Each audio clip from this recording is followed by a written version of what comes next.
Did I even introduce myself last night, like my name or any last time? Okay, well, Yeah. I'm gonna say my name. All right, what's your name? Say my name. Geo.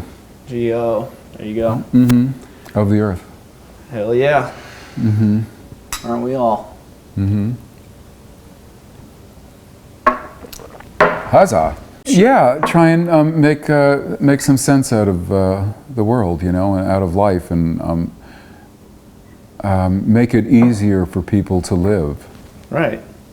I mean, Let them think about things that have never crossed their mind before, and Yeah. maybe that'll open up some pathways that can make them a better person.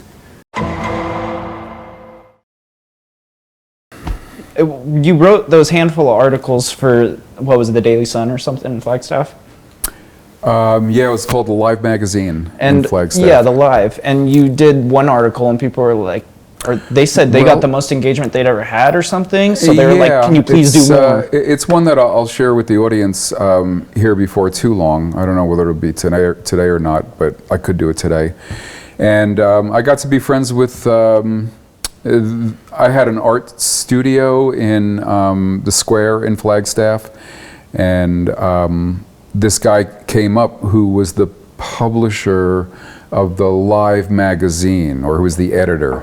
And We don't need a whole lot of backstory. well, I invited him to Sedona, to our beautiful home there, and we sat out on the patio one night, and I told him this particular story, and he was like, "That's fucking amazing." He said, "If you can write that, I'll print it." And then he did, and he called me, and he said, "I've been the editor or the published editor for 7 years, and this has gotten more looks and more notices and more people commented on it more than anything I've ever published in the 7 years I've been doing this. I want another one."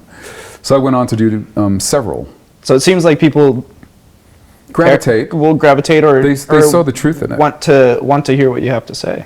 Yeah. And one piece that really helped me personally after you wrote it, because it wasn't necessarily like you hadn't explained it so well thought out and in depth in your writing before. And it was like a concept I understood but didn't necessarily like have such a firm grasp on. And it was the All of Me piece. And I know All of Me piece, yeah. Yeah, a friend of ours, you know, spoke to his father, and after reading that, and he repaired his relationship with his father, and that changed his life just from reading and having that little piece of information. That is so meaningful. I know, and I thought that's like one of the reasons what really inspired me to do this whole video series and stuff. But the All of Me, great thing. So basically, you start the story with you sitting at a table. Right. And who's at the table? So, I mean, not specifically, yeah, but it's all of me. So everybody at the table is me, and on the right-hand side of the table are all the aspects of me that I am proud of. They are all the aspects of me that move in integrity. And on the left-hand side of the table are all of my former selves that I was ashamed of. the duality. So, yeah, this is who I was, and this is who I am now. So And they sat across from one another. Here's the thief, Yeah. and across from him is the giver. Is the giver, that's right. So all the ones on the left-hand side of the table, I didn't even acknowledge them for years and years and years of my life, but then as I became to grow spiritually, I knew that I would have to address them, because when you try and avoid, or you're ashamed of the things that you've done in life, and you try to keep suppressing them and not looking at them and saying, well, I'm not like that now, but they keep popping up, and the more you try and ignore them, the more they show up, and that's just the way your mind works. Yeah, it's a vicious circle. It occurred to me that, you know, I was going to have to swim deep in those waters and acknowledge all of those things that I had done that I was ashamed of, and it was easier for me to do because I had moved into integrity. So and I have to say, my personal experience was like, after reading that and then acknowledging like terrible things I had done in my past that I was definitely ashamed of, having like a different perspective and understanding that, I went from being like, that I wish I didn't do that, to, oh my God, I'm so glad that happened to me because I don't have to learn that lesson again. Right. Like it served me. It was very beneficial, even though it may have been painful and sucked. You know, pain's the greatest teacher. But what a difference within myself I felt, because it just went from this thing that was haunting me that just like brought me peace. Well, it's the very thing that's haunting you that has the most to offer. It's like photography, we develop from the negative. So all of those things, you know, you'll start, once you realize what I'm talking about and you become comfortable with it and it becomes part of who you are, you really start searching yourself out for those things that you did in your life that you've always tried to suppress. And you start inviting them to the table and seeing what they got you and what they brought you. And you'll find that really all your greatest opportunities in life are going to come from the mistakes that you've made. So now they become your treasures. Yeah. And they make you a better person once you're able to have the wherewithal and the integrity to look at them and be honest with them. Yeah. And that, again, like what I talked about in the last video, was having to do the work. And this was one of the tools that I used, and I did the work. And now those things, I know that I did them, but now I love them. And I don't feel bad about them anymore. I certainly don't regret them, because they brought me to where I am today. And I know a lot of people understand that and they hear the truth in it, but doing it is a lot more difficult. But you have to have integrity, and you have to know that we develop from our negatives. And look at it, meditate on it, find out what you can learn from it. And you can only do that if you aren't it anymore, or if you want to move out of it. Say, who would I rather be? And like I said earlier, everything's a neutral prop. So now you get to look at it in a different way, and you get to recontextualize your entire past. And you're no longer ashamed of those things, and you become a better person for it. Yeah, that's So truly living without regret. Every time you shift and you move up and your energetic gets higher and more pure, you recontextualize everything, your entire past. And it all has new meaning, because you're looking at it from a different vantage point now. And it's there in service to you. It's there for you. Huzzah! Huzzah. But yeah, I really liked what you said in your piece, how you're talking about, like, when you said you're like, oh, there's hate, I think I like him the most. Right. Right. It's like, it's so Because easy. It's so easy to hate. Easy to hate. Oh, I hated so my sister. I effortless. hated my parents. You know, Yeah. I hated anything or anybody that disagreed with me. But at the end of the day, hate I loved the most, because hate brought me to love. And love is the most powerful thing and the most powerful energetic that I move in now. So, huzzah, hate. Yeah, right? Like, that's a really beautiful perspective to have those, you know, those things serve you rather than hinder you. Right. I remember there was this situation where I had invited this young man to move into the house in the 8th grade, and his parents didn't want him anymore. And my father called his father and said, we really like Bobby, and we'd like for him to live with us.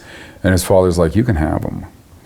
And my dad and my mom were like, oh my God, what is wrong with these people? So Bobby moved into my house, and that's back when I was a thief. And my dad would keep this change box in his office, and I would go in and steal quarters out of it. And, you know, just, I was probably like in the 8th grade or something like that. And I went, I don't know why, but one day I brought it to my room to look at all the money. and I was going to take some out and put it back. And in that moment, my dad came home and took the change out of his pocket, and his change box wasn't there. Oh, shit. And he immediately thought it was Bobby, because we knew Bobby had a checkered past, and that this was probably the type of thing, or maybe why his Well, parents. he just wasn't in a good place. Yeah. Yeah, and like it could be one of the reasons that his parents wanted him out of the house. You know, it was me, and it was like one of those confirmation things. My father asked me to do if I did it, and I said no. And he always thought that Bobby did it, and Bobby knew that. And there are few things in life that follow you, like, and you know this, is that you get accused of something that you didn't do. And there's no way to vindicate yourself. That person's just going to think that. There's no way that, you know, you can make it any other way. And I kept it a secret for like decades, not intentionally. It just kind of fell away. But I know that it stayed with Bobby. And I know that he knew that I did it. And I would never admit to it. And then one day when I was much older, when I really, so much water had gone under the bridge that I had nothing left to lose by saying, yeah, I did that. And Bobby grabbed me. We were at a party and my dad was at the house. And he drugged me in front of the house and said, tell him. And I told my father that I had taken that money, and Bobby was vindicated. And I could see how much it meant to Bobby. And I could see how much I hurt him. And I spent many years of my life before he died trying to make that up to him. So the whole thing got refreshed. You know, something that was almost gone. Bobby asked me, did you do it? And I said yes, and he made me admit to it, which was very easy because it was so long ago I had nothing to lose, and you know. But clearly it had such an impact. On him.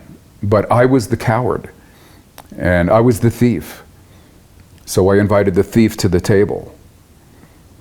And the coward. Thief, the opposite of that now is, you know that I've dedicated a big part of my life to helping other people. Oh yeah, I mean, Whether it's the Big Brother program or being on the crisis line, Yeah. You know, helping battered women get out of bad situations and stuff. the way you've treated your employees, The way I treat full and benefits, and right. all that. My company was Company of the Year in a town of 60,000 people, because I still provide 100% health insurance and corporate membership at the health spa and paid vacations, blah, blah, blah.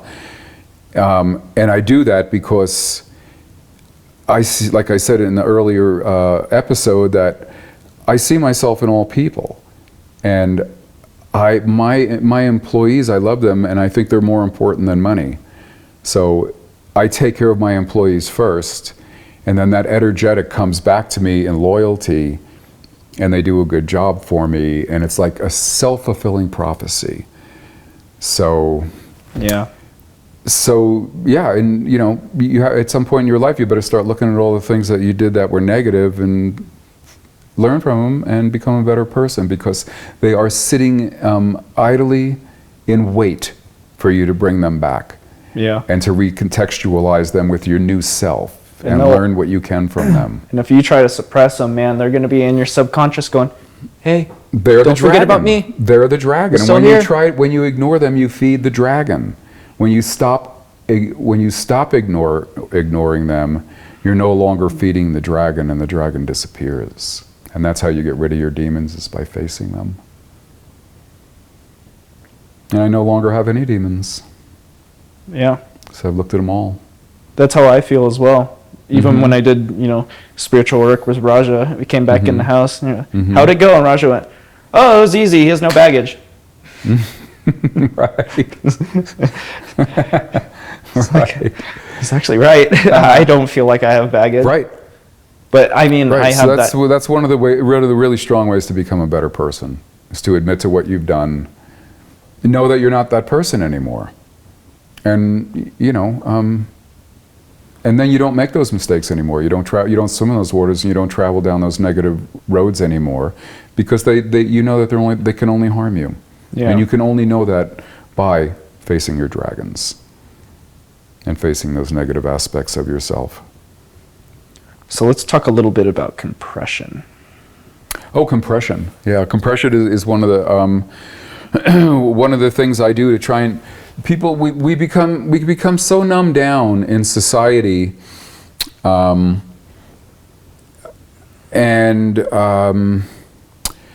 we don't see the miracle that is everything. People that move in higher frequencies when they wake up in the morning, it's like carpe diem, seize the day, and they're so happy because they have moved into these higher frequencies. And sometimes in life, it becomes so mundane that you don't see the magic anymore.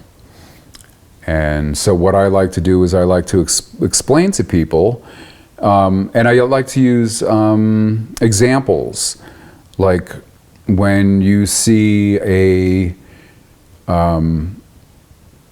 tray of sprouts, say, everybody's seen this on the internet, and you can watch a whole tray of sprouts grow in like 20 seconds or even 10 seconds. Yeah, time and lapse. they all just like, they just come up and they're all wiggling, Yeah. and they're all so happy to be going up towards the sun, Yeah. which is our great feeder. And then it looks like a miracle. Because what you've done is you've taken the seed and you've seen it become the plant in such a short amount of time that it becomes miraculous. But we become very complacent if we have to sit and look at it and wait for it to grow over 3 days. There doesn't seem like there's any magic there at all. It's just like watching paint dry. Yeah. So all you've really done is you've just taken out the middle, and you saw the beginning of it and the ending of it. And an example that I like to use about compression is we are of the earth, and everything that we're made of and everything that we've ever seen can only be star stuff of the earth. So I like to use the space shuttle as an example, and what I'm going to say is 100% truthful, and there's no room for error in it. Is that everything in the space shuttle is made out of stuff that comes out of the earth, or gas that comes out of the air, but it's all absolutely natural, earth-bound. The space shuttle, it does come out of the earth, and then we mine it and we process it, and it can't come from anywhere else. It's not, the stars aren't dropping cell phones on us. We make them out of the materials that are in the raw materials of the earth. So when you look at that in that way, compress it. Everything in the space shuttle came out of the earth. So we look at the earth, we look at all those materials and that are in there that become the space shuttle. We take out the middle process, we reach into the earth and grab that space shuttle and send it to the moon, and it lands on another planet. And we get to see the beginning and the end of that. And that's exactly what we did. We reached into the earth and we pulled out a space shuttle. I mean, there was a lot of work in between, like 10 years. And it was something that we continue and still continue to improve upon. But that doesn't negate the truth that we reached into the earth and threw it into the stars, and it landed on another planet. And now it's a miracle. Or at least it looks like a miracle, and it seems like a miracle. Yeah, fuck yeah. Yeah. I mean, even cell phones. It helps you stop being complacent. Yeah. You know what I mean? Right. Because you can lose the beauty in things when you have the middle in them. For example, look at anything in this room, and it all started with a dream. Every single thing started with a dream, whether it was the tequila that got processed, or or paper, or tile, or somebody had an idea, that I think I can make tile. Let's use this stuff and then let's put it in an oven. Let's do this. So everything in this room started with a dream, and then it manifested into reality. So there's no way that you can come to any other conclusion that we dream our world into existence. And that thought is what I just gave 2 examples of that. But when you really come to terms with the fact that we dream our world into existence, and everything in this room started with a dream, then you have to ask yourself, what is my dream? I can dream anything I want into existence. Everybody else has. Why shouldn't I? And that's profound to know it that. is. And it's like right in front of our eyes. But most people don't see it, that all these things started with dreams. Yeah. They started from the unmanifest, from the ether. And then you get these ideas, and then they come into reality. So let's take out the middle part of every single thing here in this room, and it started with a dream, and then we have aluminum. Yeah. Pulled it out of the earth. It's a great meditation to think about that. to think about everything, and sit in your room and look at everything, and and say, where did this come from? And it came from someone's mind. And as we, as these series, if this series continue, I'll tell you more things that are so fantastical that, well, I'm used to them now, but when they used to happen to me, it used to be like, oh my God, it's another one. And I remember me and Mom were pulled up at a light in Parker, Arizona, and the light turned red, and then I was sitting there looking out the windshield, and when it turned green, I looked at her and said, I just got a whole book. And she said, what do you mean? I said, a whole book just downloaded into me. From start to finish, I got the whole book. And I'm like, wow, that's never happened to me before. So I told this story to a friend of mine who is a psychic to the stars and to heads of state in other countries and such. And he said, that is a fantastic movie. He said, I probably shouldn't be telling you this. I probably shouldn't be telling you all of this. But so I guess I'll just kind of make it a little generic. But Sure. he knows, one of his clients, because he's a psychic, is one of the top 2 or 3 female A-listers in Hollywood. And he gave me her number, and I called her and said, I have this thing, I have this idea for a book, and I know I'll never do it, but it was given to me for free. And I want to give it to you, and I want you to give it to someone. And I don't want $1 for it. I don't want my name mentioned, because I have a way better book that hopefully I'll still do in this lifetime that's even better. But nonetheless, when things come to you free, you want to share them with everyone. I love to be entertained by movies, and I don't need money anymore. I have achieved, and I have enough of that energetic that's called money to last me more than a lifetime. So I wasn't greedy with it, and I didn't think I needed to use it to make money with it. I just wanted to get this cool movie out there. And it was called In Time. And Justin Timberlake. Well, that's what you had in mind was In Time, but it ended up. I called it Buying Time. Oh, Buying When Time. I told her it was called Buying Time, but they changed it to In Time. Was that it? In Time? In Time with Justin Timberlake. Okay. Yeah. Okay. Where you would put, you'd trade time. Right. Time Yeah. was the currency. Yeah. There was no Right. money anymore. Yeah. Yeah. And it was, all the nuances were there that I told her about, Yeah. And there's a little bit of a backstory to that I want to be very clear about, and it's that ideas are energy. And just like I got my gift of manifestation, you have to use that gift, or maybe you won't have it anymore. And I don't know if that's true or not, but I use it all the time. You don't use it, you lose it. If you don't, that's exactly what I'm getting at. Yeah. And that idea might have, maybe she didn't do anything with it, the star. And maybe that idea simply went back up and somebody else grabbed it and it went down on them in the same way that it went into me. So while it's fun to think that I gave it to a famous movie star and it wound up being a major motion picture from coast to coast, well, I like thinking that. That's how it happened. Yeah. But I mean, how quick was it after you had About a told year. her? Yeah, about a year. Yeah. Yeah. Yeah, but the nuances were so precise. It was my idea that they would trade time like this, and that there would be time banks, and all these other little things. So I would like to think that it was a gift that I shared with the world, in my own small way. So that was just another of my many stories of things that I've manifested in my life.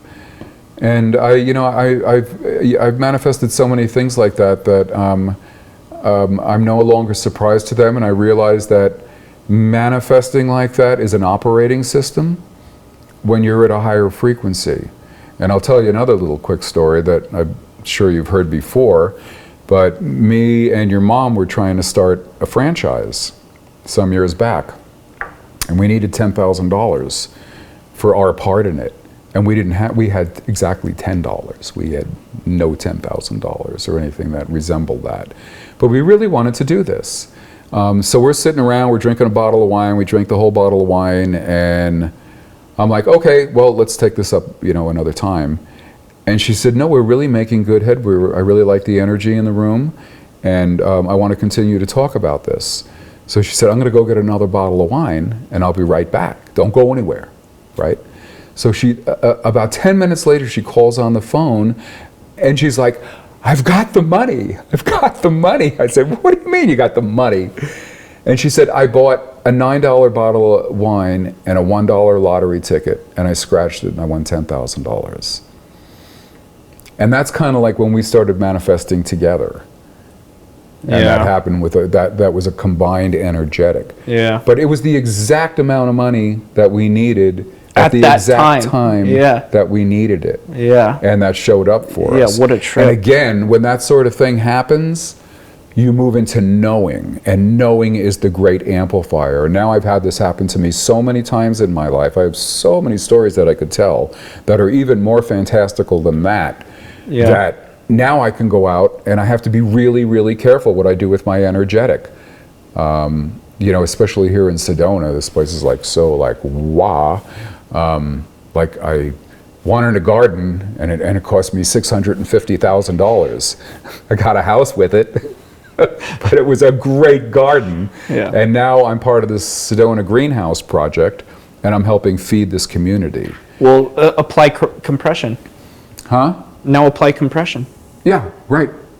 Exactly. This is what I wanted want. A garden. Boom. I got a garden. You got way more than a garden now. And I got way more than a than you garden. bargained for. It's part of a project that feeds the community. And I got this beautiful house, and I have these 3 beautiful renters in it that you know. And they are so lovely, and they're all psychic in their own way too. So again, water seeking its own level. I wish for that. The universe, I got it. Yeah. And then I got these 3 beautiful psychic ladies that live in there. Yeah. So and it continues to amplify. Now this project is growing outside of Sedona, and its potential is unlimited. So yeah, here's the magic, and here's the tequila. Yeah, magic and tequila. Fuck. Can't cheers you with an empty glass. Wow, we're already at 28 minutes. 20 minutes. We're at 28. Oh, another half an hour. Yeah, I ripped right through that. It's pretty amazing Right. how fast that time Well, goes, huh? metaphysical musings, part 2, complete. Much more yummy stories to come. Yeah. So much to cover. I mean, even in this hour of filming that we've done, it's just scratching the surface. In the last episode, we talked about, is everything nature? Are you nature? Is nature perfect? Are you perfect? Well, I've got a real mindfucker to throw in there now. So if you've come to the conclusion, which most people won't, is that you're perfect, but I'm going to help you do that down the road, because imperfection, we live in a perfect world, and the imperfection in the world is part of the perfection. It's we like live we in learn duality. from the negative, we learn from the negative, so that imperfection is what brings us, is part of what the world is. It's Absolutely the necessary. Developing from the negative, right? So, let's see. Right. Okay. So here's the twist to that is, nature's perfect. We are nature. We're perfect. And if, hopefully you've come to the conclusion that we are perfect in our imperfection, and that we will always be imperfect, and it's because that's where the opportunity to learn is, and that the world will continue to give us imperfection no matter what we do, or no matter what we invent. We live in duality, and there's always going to be a negative and a positive. So now try and add this to that, which is nature grows itself, but nature is also constantly in the process of destroying itself. And we are nature. And we're destroying nature. I mean, you see it in the paper every day with global warming and everything, but we are nature in action. And we're destroying nature, just like all nature destroys, everything in nature destroys nature. It's part of nature. But on the other end of that duality is that nature is constantly growing and destroying. Yeah, there's people out there itself. planting trees. And here we are, we're part of nature, and we're the part of nature that's helping nature and growing trees, like you just said, but we're also that part of nature that's destroying nature. It's in our nature to destroy nature. And replace it. And replace it. Yeah. And I still haven't really worked my way all the way through that, but that came to me the other day. I was like, oh my God, we're nature, and nature destroys itself, and we're destroying nature, and everybody's feeling really bad about that, but it's absolutely natural for us to destroy nature or grow a garden. Yeah. So, food for thought. That's what this is about. Mm-hmm. Huzzah. Mm-hmm. Ah. Cheers.